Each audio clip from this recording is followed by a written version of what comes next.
All American Gunslingers presenting Ubaldi Reports. And this is John at Ubaldi Reports, the one website and podcast that provides fact, not fiction, on issues facing America, whether from overseas or domestically. And tonight, obviously, we're going to be talking about President Biden addresses the nation as he gave his second State of the Union address. And we're just going to talk about all the ramifications coming from that. But before we get started, let me introduce my co-host. I've got Joe Bitch, a former retired Marine who served in Iraq and unfortunately was wounded in Iraq, but he's fine. Then we also have Ray Krause, also a medically retired Marine who served his time. So how's it going, Ray and Joe? Great, John. Pretty good. Well, good. So what did you guys before we get into this, what did you guys think of the President's State of the Union address? What was your impression? Go ahead, Ray. I'm gonna start first because I didn't watch the entire thing. Okay, yeah, because it was But I gotta tell you, it almost felt disastrous. Okay. It was just kind of like watching the President of the United States kind of go back on what he was saying. Oh, yeah. And What then do you mean, like to unite the country? to unite the country, and then also some of his goals and ambitions. Like, for example, his oil and how we're going to need oil for another decade. That was supposed to be touted as like we shouldn't be going that way, but we are.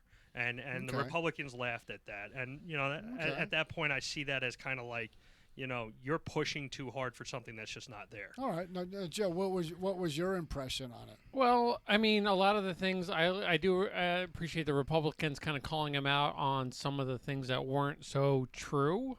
Correct. And I thought honestly, I thought the delivery of it. I mean, there was a few gaps here and there, and there was a lot of things that I don't think were necessary in his speech, and I really think that if he was so convinced about unity or making unity, cross, that he yeah. should have been focusing more on it.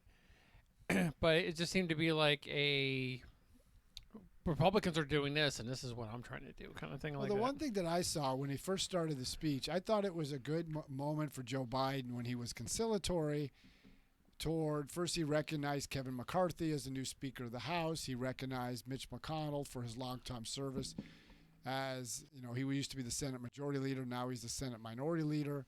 And then he talked about Hakeem Jeffries, who's the first African-American to be the Speaker of to be the leader of the Democrat or minority leader. He mentioned Nancy Pelosi, the former Speaker of the House. So I thought he did that. And I'm like, okay, this is interesting. I wonder if he's taken a different approach.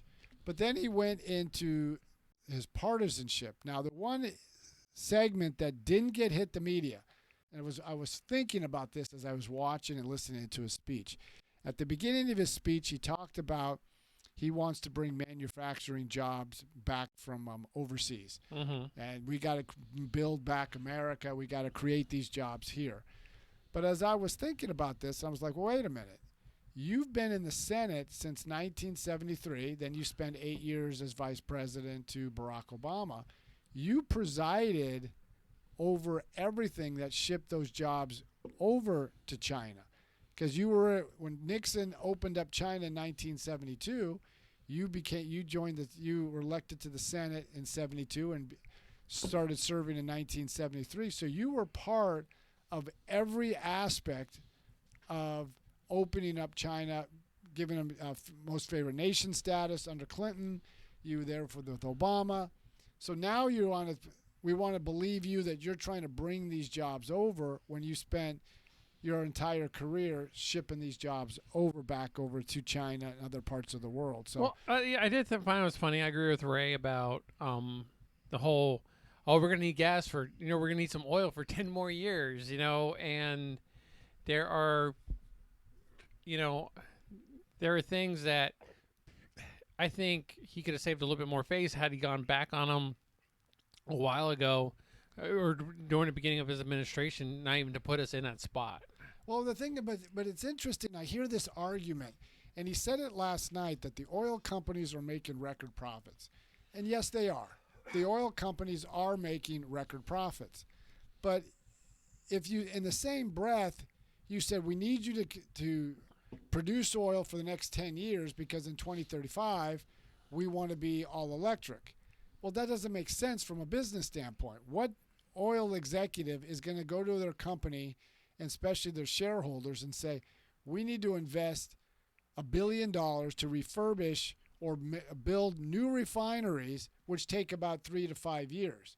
So now you're up 2026, 2027, and then a few years later, You're going to have nothing. we're going to have nothing. Nobody's going to do it. And then you lost 5 refineries because the cost to build them or refurbish them is too cost prohibitive.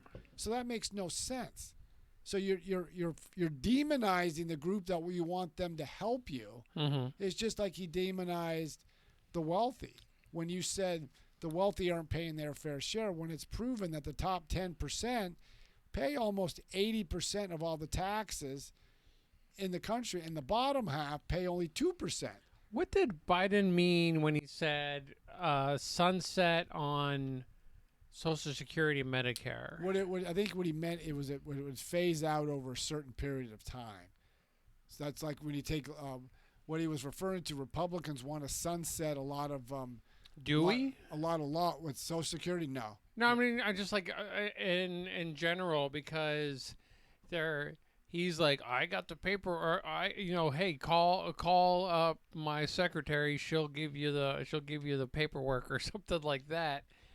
I think what he was referring to, Rick Scott came up with a proposal that was rejected by all Republicans, and he wanted to reform Social Security. Now, one thing that the president didn't mention, and nobody's fact-checked him on it, is the Congressional Budget Office, just about 2-3 weeks ago, said that Social Security is only fiscally sound until 2035. Then it's broke. There's more money going to be going out than coming in. And what people need to understand with Social Security is a pay-as-you-go system, meaning right now all 3 of us work. So we're paying for anybody that's retired. When Social Security, I think, was established in 1935 under Franklin Roosevelt, it was they called it old age insurance. Mm-hmm. It was supposed to give a little supplement to people who are retired so they can live retirement in dignity. They're not going to be poor. Yeah. Then over the years, it was funded by workers would pay for those currently retired. You get a payroll tax that goes to pay for Social Security. But over time, there's been more. The baby boomers are a big block. Now that they're retiring in mass, there's more workers. There's less workers funding it. So basically, it used to be 60 workers for every one retiring. Then it dropped 30 to 1. Now it's about 5 workers for every retiree. Mm-hmm. So when we get to and then 2035, and then we give Social Security for this, we give benefits for that. Everybody's entitled to some piece of Social Security. Depends how much you work. Even if you didn't work at all, you definitely get Social Security. You got a question from somebody? Yes, so Bacon Knight has a few questions here. So we're going to start at the top. How much taxes does Joe pay on his foundation? Joe Biden? Yes. That I don't know. I would have to do some research to find out how much he pays on his foundation. All right. But if it's a foundation, my guess is probably none, because if it's a 501c3 or a 501c4, you don't pay taxes on that. You just and if anybody donates to that, they can be have tax deductible. If a 501c3, you can inform individuals. You just can't actively campaign in a way, political campaigns. And this is kind of dubious because some people really skirt that line. Okay. Question number 2. Didn't Joe Biden vote as a senator to tax Social Security? Correct, he did. Okay. Was there a third question on that? No. Okay. No, just statements. The thing is, people need to understand, and I've been saying this for a number of years, even before I started the podcast, we have to reform Social Security. And I would tell people this. My parents, that's all they had was Social Security. Mm-hmm. So what I'm saying is, I'm not saying we eliminate Social Security. That would be a fallacy on my part. But we have to reform it. we can't keep going this way. Well, in 2035, and then all of a sudden we find out there's no money. So then we either got to cut benefits substantially or raise taxes. Well, what about those people that put? What about those people that put money in and now they can't get it? And those are the things we need to look at. And I'm not saying I have all the answers, but we need to look at it. Now, back in 2011, President Obama selected a committee called Erskine Bowles. It was Erskine, I can't think of his first name. It was Alan Simpson, who was a former Republican senator from Wyoming, and Erskine Bowles was Bill Clinton's chief of staff at one point. So they came up with a commission how to cut the national debt at the same time restore or fix Social Security. They came up with some different things. One of the things they said was, let's raise the Social Security age from 65 to 67. It had to pass majority to get it out of the committee. Never did. And the government, both parties never objected to it. And both parties are responsible. Republicans are polarized when it comes to doing anything with Social Security because they don't want to be deemed as sending grandma or grandpa off a cliff. And Democrats demonize anybody that says anything remotely saying reform Social Security, which is disingenuous because we're going to get to a point, if we don't fix it, we're going to pay a price down the road. And it's not that far off.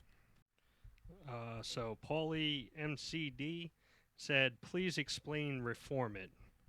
Reform? Yeah, Social Security, as you were saying. What would you do to reform it? There's a couple things we need to look at. I'm not saying this is the answer. I think raising the Social Security age is one option. I think means testing Social Security. And what I mean by that, if you make a certain amount that maybe, yeah, you're putting into the program, but maybe you don't get it because you had other options. Because you had other investments that you really don't need Social Security. We pay taxes for a lot of social programs that I don't benefit from, but it does help the greater public. So there's a lot of things to look at, and I'm not saying those are the only options, but we need to have a dialogue to look at how do we strengthen Social Security from now and into the future, not just for us, but our children's children, and their children. Okay, how does Social Security? How does Social Security make money? Like, how is it? Okay, they're taking money from me, and they're putting it in this bank account, or are they putting Well, it it's in not like? really are they a bank putting account. It's already been taken out. Okay, It's where- basically a payroll tax gets taken out of your check Yeah. that goes into to pay for Social Security. But because How does it accrue money, or is it just this is my money I'm putting aside for every paycheck? when it began, that's how it was done, and there was more. They didn't take out a lot at that time. So Over the years, they took out more and more. But what we've got is, you've got when the baby boomers started to retire, okay. the amount of people in the workforce started to drop because we're not having as many kids as we once did.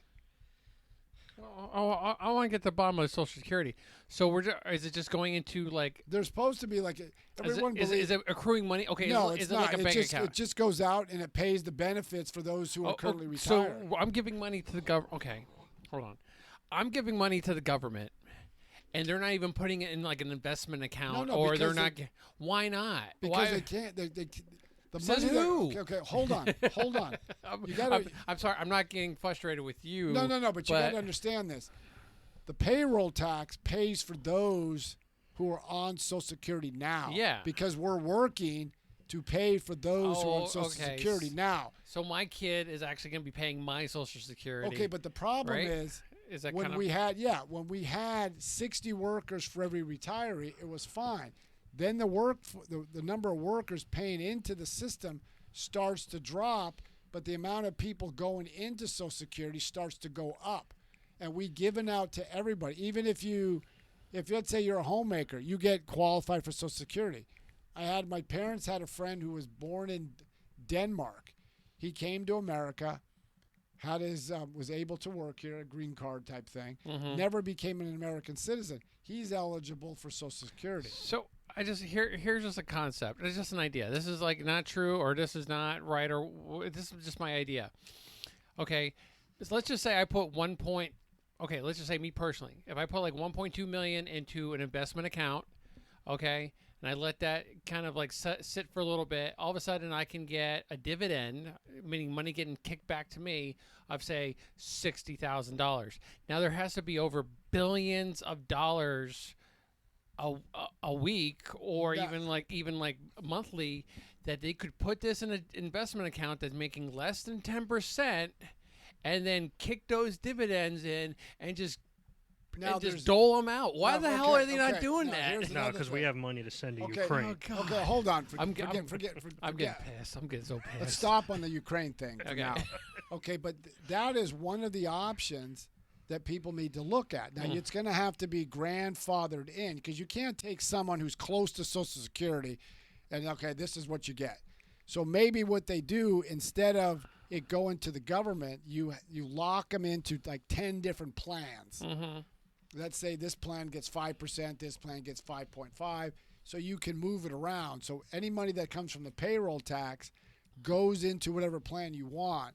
You can't touch it until you turn 65. I can't wait till you turn 65. I'm going to be paying your Social Security, There you John. go.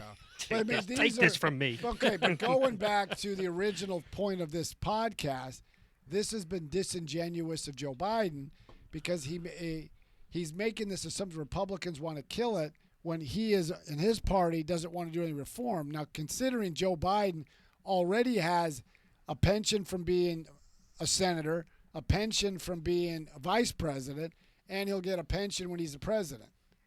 Man. So he's doing really well. And he's been working for the government. So that was one of the problems. The other thing he mentioned is the debt. He said, my administration's reduced the debt by $1 trillion. That's not exactly accurate, is because the debt went down because when the COVID money stopped, he's factoring that money, which is not really an accurate assumption of the debt going down, considering his administration spent almost $6 trillion in 2 years. Mm-hmm. So you have that, and then a couple other things he mentioned. Barely mentioned immigration, barely mentioned China. The one issue that I know I always bring this up, he mentioned education. Yeah. And he talked about how Jill Biden, his wife, was an educator, and we got to educate children. But what he failed to mention is his party and he himself advocated locking kids down at home. Now, the national assessment, that's basically the nation's report card that comes out of the Department of Education, showcased that America, back in October, regressed 30 years. Reading and math scores plummeted. Not to factor in that same report, over 70% of black and Hispanic children are basically illiterate by 4th grade, and even worse when they get to 8th grade. But his children got to go to private school. Bill Clinton's kids went to private school. Barack Obama's kids went to private school. And many Senator Fetterman, who's now the senator from Pennsylvania's kids, went to private school. So he's all about public schools for your kids. Why didn't his kids go to public school? So that was kind of Double standard. double standard there. And then it just seems like he does ducktail back with the slogan is, we need to finish the job. We need to finish the job which we started. But he didn't mention anything how to reduce inflation, energy prices, which they've come down, but that's not a result of anything he did, is that energy prices came down because China was locked down, and then you had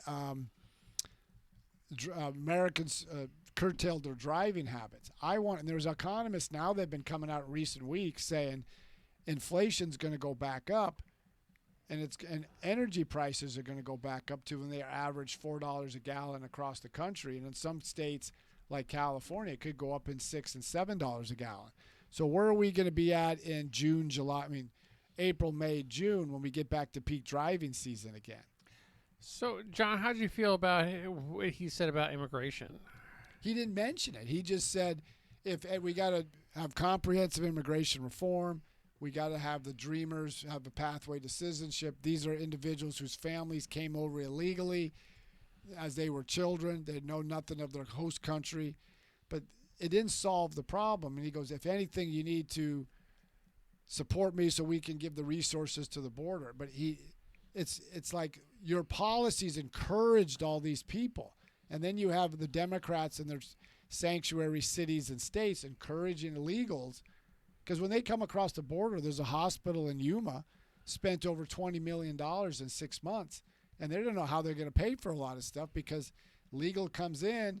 They've been having heart surgery, dialysis, prenatal, and they're going to have to eat that cost, and somebody's going to have to pay. Mm-hmm. And if the taxpayer went to the hospital and needed kidney dialysis, they're paying.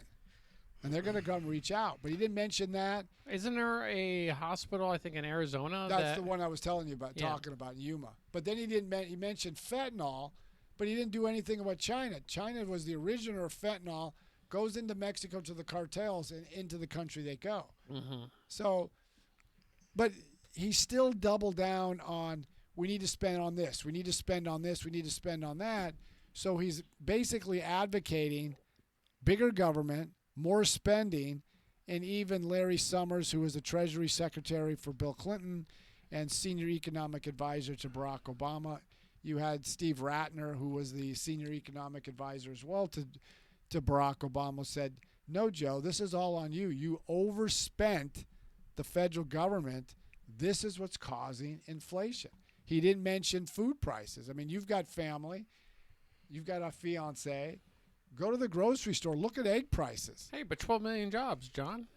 Now, that was another one that was interesting because the Bureau of Labor Statistics, when Joe Biden said he created 12 million jobs, he said that's false.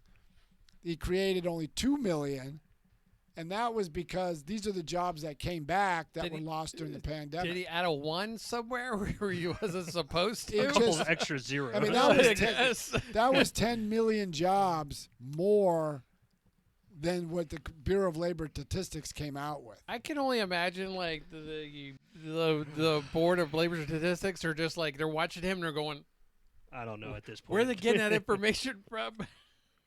But the other thing, going back, and I'm sorry to cut you off on this one, when you mention Ukraine, I know there's a big angst that we've been spending because 40% of the Republicans are having problems that we keep spending money on Ukraine. And he introduced the Ukrainian ambassador to the nation. But what he didn't explain is, why are we supporting Ukraine?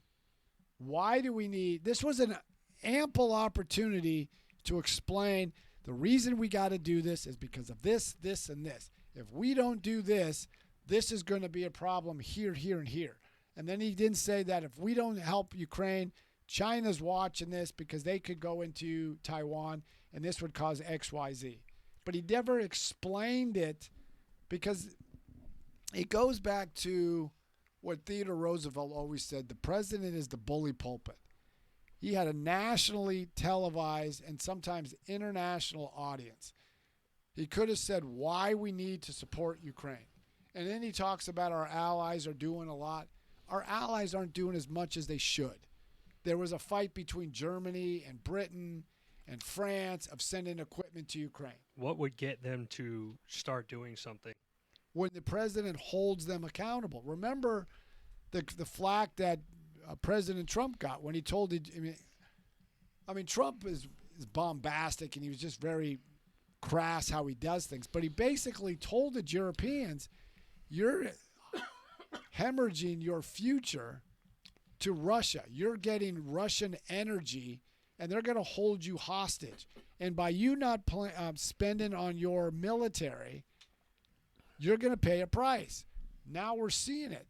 Germany was reluctant until we came up, and then Britain's military is a second-tiered military.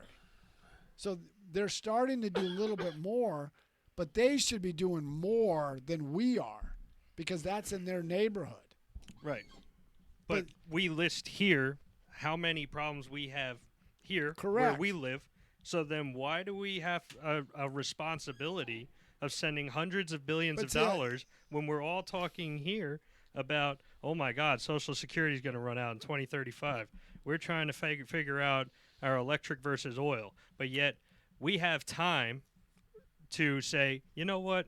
We're just going to send the $60 billion to Ukraine. We don't know where it's going because there's no accountability. I agree with the accountability, but also people have to realize America is a global superpower. Correct. That has global responsibilities that we keep conflicts from arising because who we are. Now, wasn't that the point of NATO? Yeah, but we were always the lead in NATO. Okay, Correct. But here's the problem. I support President Biden. I've always said this. I support President Biden's giving arms to the Ukrainians because they want to fight back against the Russians. I don't agree with how he did it. And the reason I say that is when he became president, he wanted to repudiate everything Donald Trump did. So what did he do? He made us less energy independent.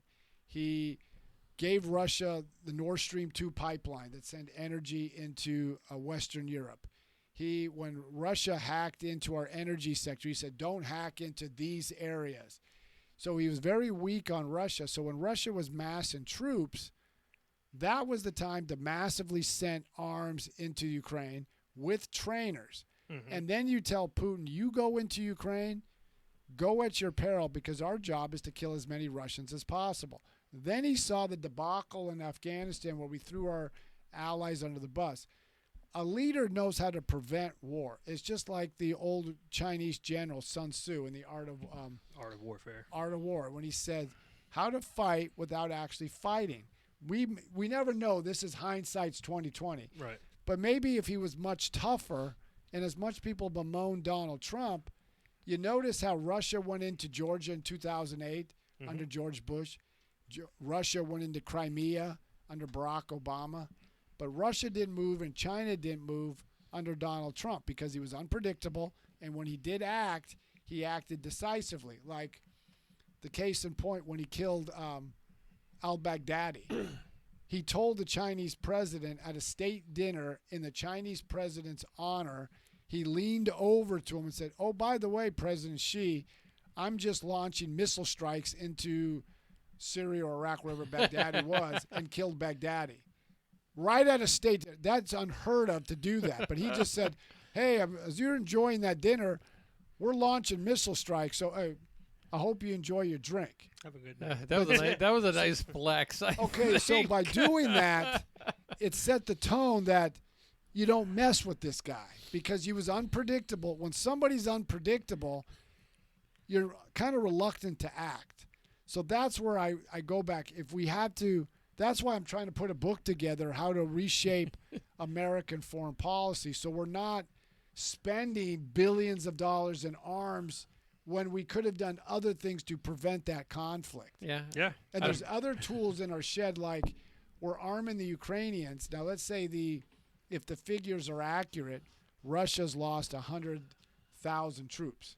We should be blasting that image into Russia like they did during the Cold War, Radio Free Europe, and let the Russian citizens know this is what's happening to your sons. And now we're finding out that there was which I've said this when Obama was president, he didn't do anything. Russian separatists shot down a Malaysian airline in 2014, killing all on board. Mm-hmm. Well, now it looks like, and there's elements people are supporting that Vladimir Putin gave the tact approval to do that. Maybe if we were tougher on Russia back then, or maybe if we didn't spend 4 years on a failed, false Russian collusion narrative, there might have been a different angle to this. We don't know because that's in the past. We can't go back in time. But all this leads up to this. And this is some of the things that we're missing. If you look at past, you look at President Reagan, when he gave a State of the Union address, he would always be reassuring. He said, this is what I want to do. Joe Biden gave nothing new except we're going to go back of what we did. We're going to keep finishing what we're going to spend more money. We're going to regulate more, and we're going to do the same thing. But nothing to do to reduce inflation, food prices, or anything. He said the economy is strong. Most Americans aren't feeling it. 70% of Americans think we're on the wrong track, and the economy is not strong. It's weak. So before we wrap it up, John, is there anything else you want to touch on before we take off? The last thing I want to touch on, and I mentioned this on a radio program I did this morning on WXJB up in Brooksville, Florida. The president had to put a dig on to the last administration. And what I mean by that is he mentioned the January 6th insurrection. Okay, I got it. And he said that's a threat to democracy. People deny election results. His entire party denied the 2016 election. The House Minority Leader, Hakeem Jeffries, denied the 2016 election. If he's talking about democracy's threatened, our republic is in danger, look what's going on right now.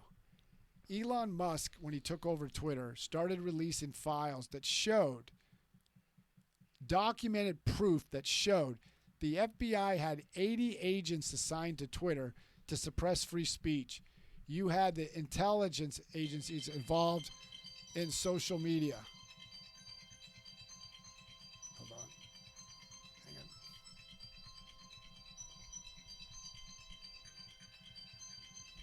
Left the phone on loud. You had these social media companies working with the federal government, working with oh my God, I shut it off. Okay, you had social media companies involved working with the government to suppress free speech. You had the FBI lie and alter evidence to get a surveillance warrant. You had the FBI do different things when they were against one group, against another. You had 51 former intelligence operatives highlight or suppress a story because they deemed it disinformation. And even wrote a letter prior to an election. And in that letter, it showed that they didn't say, I didn't see the evidence, but Hunter Biden's laptop is disinformation. So all this plays in, but he didn't mention that. And even President Biden, was working with Twitter to suppress and free speech. So everybody needs to look this straight in the eye. Who's really a threat to democracy? Isn't there hearings going on about There's that? hearings on Capitol Hill going on this week regarding that. Yeah. All right, John. So if they want to get a hold of you, how can they go ahead and do so? They can get a hold of us by going to ubaldireports@gmail.com, ubaldireports@gmail.com, or you can go to our social media. That's Facebook, Twitter, Instagram, obviously TikTok, and YouTube, and check us out from there. Let everybody know about Ubaldi Reports. We try to be fair, but we try to give examples where we got our information. You may not agree, but we want people to think so we can provide and get America moving again. So we can get the economy moving, we can get people creating jobs, and we just want people to challenge the president so we ask these tough questions that we're posing, no one else is. So Joe and Ray also have a podcast I want to let you know, even though they've been blocked on TikTok. May have gotten banned. Just for a week, but we have a show called All American Gunslingers. You can hear Ray and I talk about liquor, guns, BS. It's just a whole. It's a hoot. And you can catch us there at all things All American Gunslingers. That's on TikTok, Twitter, Instagram, Facebook, and Twitch. So go ahead, give us a listen over there, and we are at allamericangunslingers@gmail.com if you want to get a hold of us, and we will talk to you guys soon. And keep following Ubaldi Reports. Remember, every Wednesday at 7:30 Eastern Standard Time, we'll be going live. So keep following Ubaldi Reports and let your friends and family. So until next time, keep following Ubaldi Reports.